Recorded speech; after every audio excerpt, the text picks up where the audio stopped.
Another bread recipe ang gagawin natin today with a new addition dito sa ating kitchen, ang Perry Smith PS5500. So gagawa tayo ng coffee bun. It's a soft and sweet rolled bread na meron siyang coffee crust or parang cookie crust, tapos meron siyang sweet and savory butter filling. Nag-start siya sa Malaysia and pinasikat siya ng mga bakeries like Roti Boy and Paparoti. So ang maganda dito, powerful yung motor niya. Meron siyang 1,500 watts. Meron siyang kasamang tatlong attachment, whisk attachment, paddle attachment, at yung dough hook attachment. And ito yung press button para mag-lift yung ating head ng mixer. Tapos meron din siyang 10 levels of speed. Naka-indicate dito kung gagamit kayo ng hook attachment, levels 1 to 6. For beater attachment, levels 1 to 7. And for whisk attachment, levels 8 to 10. And yung bowl niya malaki siya, 5.5 liters. Dito na-amaze talaga ako yung kanyang cover. May iba't ibang uses. Like this one, para siyang pang bread knife. Tapos merong magnifying glass.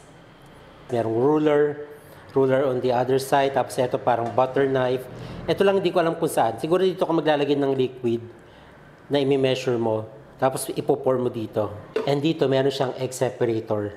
So kung maglalagay kayo ng egg whites lang, kung gagawa kayo ng meringue, madali na mag-separate ng egg yolk sa egg white. So gawin na natin yung ating dough. So for the dough, we have 1.5 cups of bread flour, tapos 2 tablespoons of white sugar,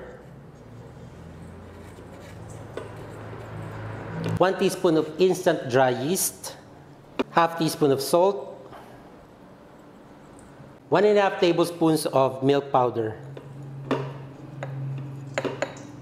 And lastly, we have 2/3 cup of milk.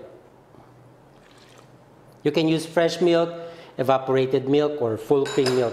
Now, i-mix lang natin yung ingredients natin for 3 to 5 minutes. Tapos mag-a-add tayo ng 2 tablespoons of softened butter.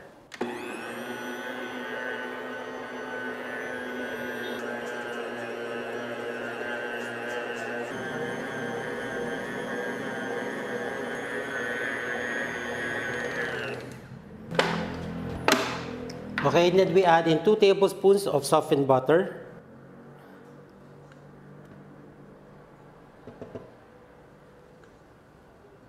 Now, i-mix lang natin ulit until hindi na siya masyadong sticky, tapos i-rest natin to until it doubles in size for about 45 minutes to 1 hour.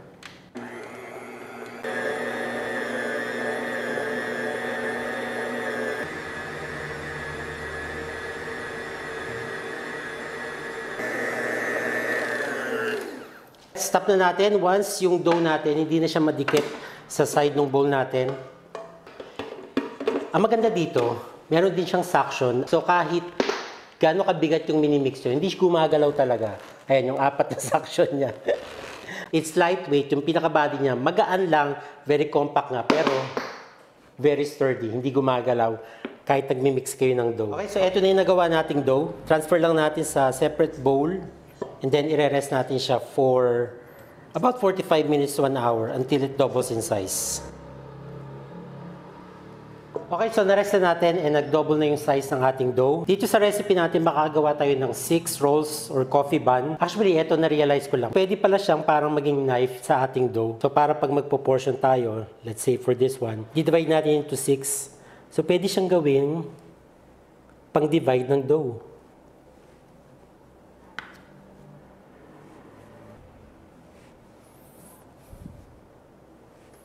Yung ating na-divide na dough, i-flatten lang natin. Tapos, meron tayo ditong 1/4 cup of cold or frozen butter. Dinivide ko lang siya into 6 kasi 6 yung buns natin. So, ito yung gagawin nating filling. Tapos, ipalaman lang natin sa dough. I-gather nyo lang yung seam and then until magkaroon kayo ng smooth na top ng dough. So make sure na naka-close siya para hindi lumabas yung butter.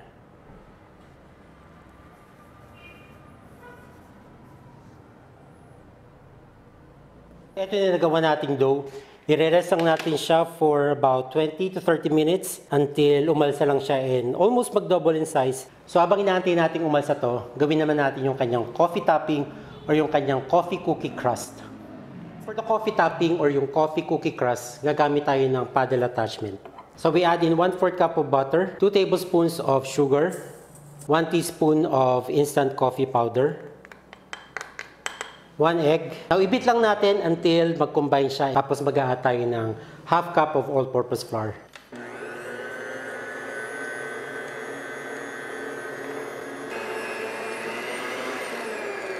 And then add na natin yung flour. All-purpose flour, half cup.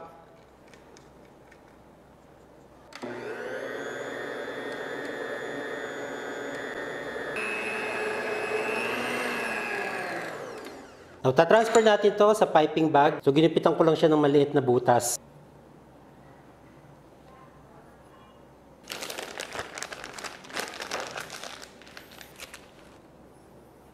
So, ito na yung rest nating dough. And then, ipapipe na natin yung ginawa nating coffee topping. Paswirl siya. Kailangan walang space or gap.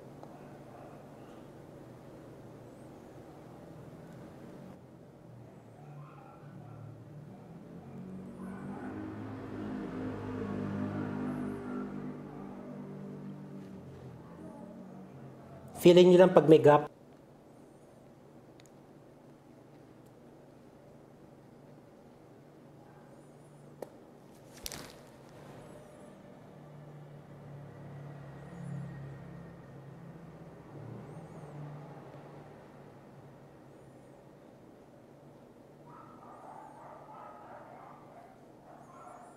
So ito na, ready na yung ating bun. Na-pipe na natin yung coffee topping. Bake na natin, preheated oven, 180 degrees Celsius for 13 to 15 minutes.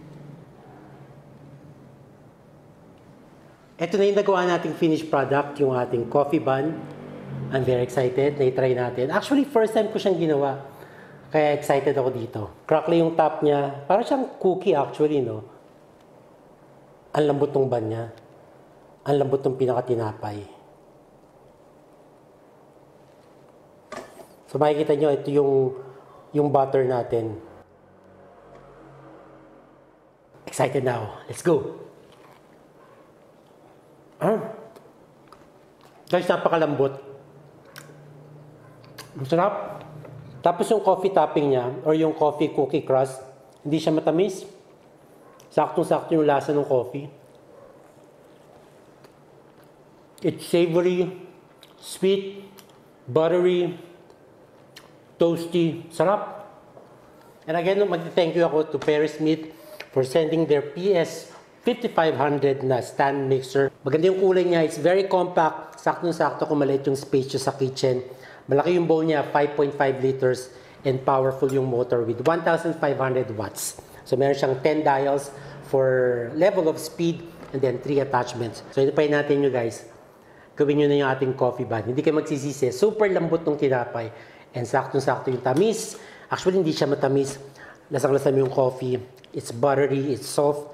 Basta masarap siya. Try nyo na guys. Thank you for watching guys and see you next time.